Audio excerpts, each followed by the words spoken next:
Hey everyone, RogueGold here, welcome back to The Division 2, and today we've got a double upload because alongside the release of the 2025 Halloween event in-game, the developers hosted a live stream this morning. Now a lot of it was talking about the Halloween event itself, so there's some overlap there. However, they also dove into some brand new details and information on The Division 2 Survivors, which was very awesome. We're gonna get into it. But yeah, subscribe, stay tuned for more, you know the drill. So today we were joined by Nice and Leo, who are our two community developers, and they came on to, again, primarily talk about the Halloween event, but also dive a bit into Survivors. So to begin, for the Halloween section, they were actually joined remotely by a member of the dev team from Ubisoft Bucharest. This is Raul. He said that he joined the Division 2 team about 2 years ago during TU19, and since then, his primary stuff that he works on is new weapons and gear that come out. He works on overall game balancing with those items. He also then has a lot to do with the in-game events that we play. He shouted out ones like the Mooncake ones, Shepherd, April Fools, and now this Halloween event. And he also took a moment to brag that while he is only 3000 shade level, he does have two 13% protection from elites mods, so he's beating me by 2. That was quite funny. But anyway, this guy knows his stuff.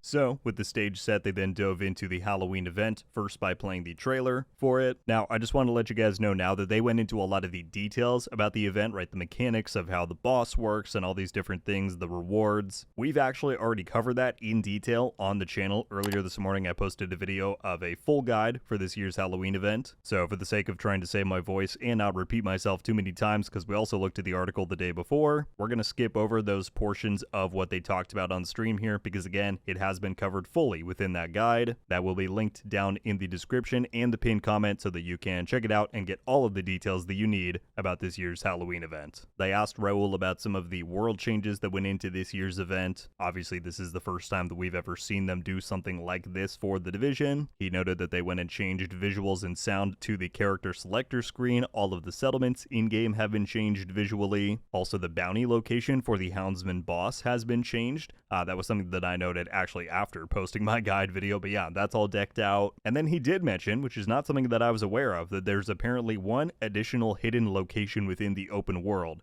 that has been changed visually to match. I'm gonna have to go hunting for that after I make this video, but let me know down in the comments if you end up finding wherever this hidden location may be. And then, like I noted, they dove into stuff with the mini warhounds, the houndsman boss, the project chain. All of that is within the guide. Closing out on this part, Raul noted that over these past few years, they have been trying to add more and more to these events. That's kind of culminated now in the Halloween one, where we're seeing world decorations and gameplay changes. He said that they are going to closely listen to feedback on this event to inform what they do for future seasons and events. So, if you like this one, let them know. I certainly do, and I hope we see more like it moving forward. Alright, Raul then bounced out as Nice and Leo went over a few more details and things to note with the event. They showed off some of the various cosmetic bundles that are going to be available during this. That includes the Scarecrow bundle that is in the store, the Under Wraps one that has been around for a week or so already, and then some promo videos for the new skill VFX that are going to be here. There's one for the Hive, the Turret, the Seeker Mine. They also then showed off the Bat one for the drone, which you can get for free via the Houndsman caches. Again, check out the guide. But they all look pretty cool. Definitely the Seeker Mine and the drone stand out to me. Glad we're getting more of these skill VFX mods over time. The final note then for the Halloween section is that there are a variety of contests that are going to be going on, in case you want to try and score one of these bundles without having to shell out your premium credits. So for one, they said there's going to be a photo mode contest happening on the game's Twitter page. They also said that there's going to be, if I understood it right, like pictures of your in real life PC setup, but like themed for Halloween. Anyway, a giveaway involving that on the Division 2's Steam page. So if you're on PC specifically, I suppose you can opt into that. They also noted that some creators are going to be getting codes for the Scarecrow bundle. It's a giveaway. Before anybody asks, I don't know if I'm involved in that. I've not heard anything yet. They did say that they're trying to involve different groups of creators and more people over time, just so that there's, more of the community being involved. But of course, if I do get any codes,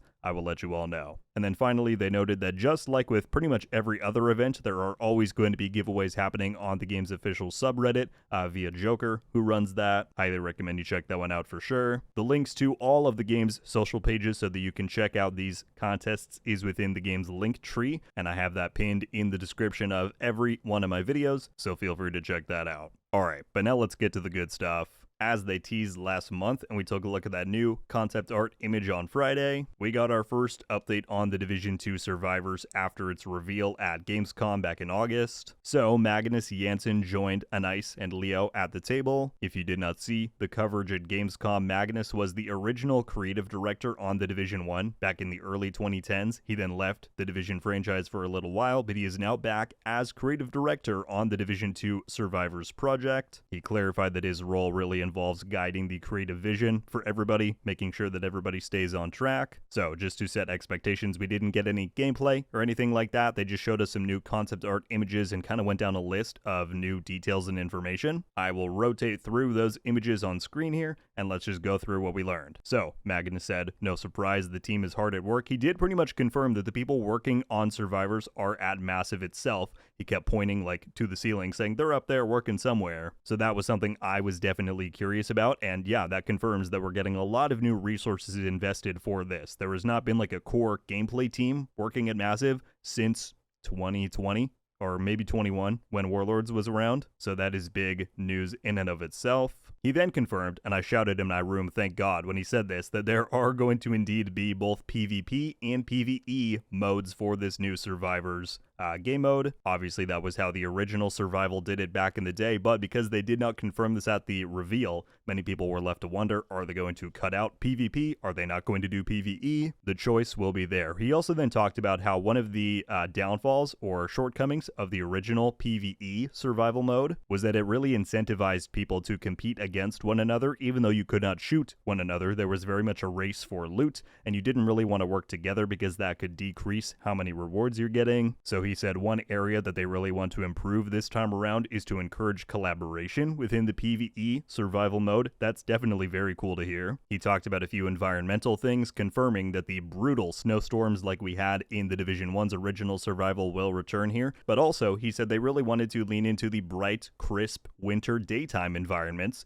which is something we didn't really get with the OG survival. But he said that even when it is daytime, you could then have a risk of a snowstorm rolling in. That could then affect the temperature dropping. He said that whether it is daytime or in a snowstorm, that can impact the NPC visibility range. So really cool that that impacts both the visuals and the gameplay. Some more very cool details. He talked about how DC is very much transformed in this new Survivors mode. Leo talked about how the White House looked very deformed in that most recent concept art image that we got, and Magnus kind of went off of that. He said that yes, in the Survivors version of DC, there are going to be new discoveries, new surprises to uncover. He talked about how this new situation that the city is dealing with of the snowstorm impacts both the environmental storytelling and the locations that you physically visit. This was one really awesome confirmation. He talked about how the existing underground network, right, the sewers, the service tunnels, whatever, that is being expanded. There are going to be more traversal options underground so that you have ways to, if the conditions are just too bad above ground, you can move down and then explore underneath. So that's really, really cool. Essentially, we're going to get a larger DC map in this Survivors mode than we have right now and are accustomed to. And he kind of closed this section off to say that whether it is those underground locations, whether it is the White House, which now looks visually different, you are going to be able to traverse and fight in places that you cannot normally do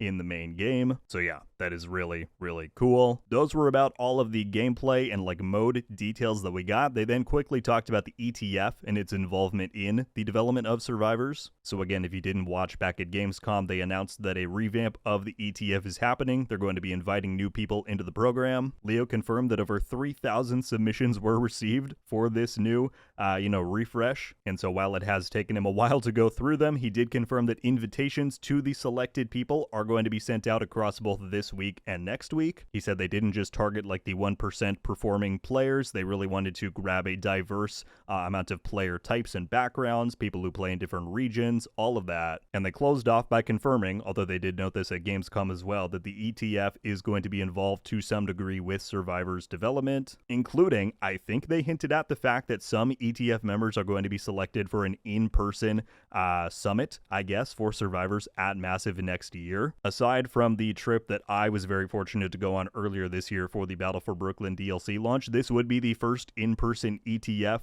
summit and meeting that has happened again since I think 2019. So really big deal if that is what happens. Again, I was a little bit unclear on the wording there, but I think that is what they are suggesting. Either way, they said that both within the ETF program, but also publicly, they're going to continue giving us details along the way involving the community in the development of this new mode, culminating in they confirmed that the next piece of the Survivors puzzle will be coming in November. If I had to give a totally random guess right now, I would say that at the end of November, we are going to get another dev live stream where they will talk about the new veteran rewards program, and then we'll probably get a similar cameo appearance here from Magnus giving us new details, new info. This project is still early in development, but if they can give us these kind of morsels and breadcrumbs along the way to keep us interested, to keep us learning more and more, I'm on board. I think that's a winning strategy. Well, my friends, that is everything from today's developer live stream. Thank you all so much for watching this. Again, it was a little bit lighter than normal, partly because we already dove into the Halloween event in-game